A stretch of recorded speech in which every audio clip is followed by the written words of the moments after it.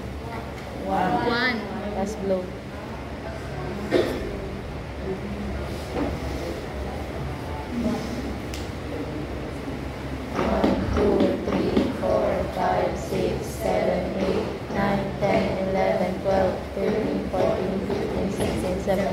18, 19, 20, 1, 2, 3, 4, 5, 6, 7, 8, 9, 2.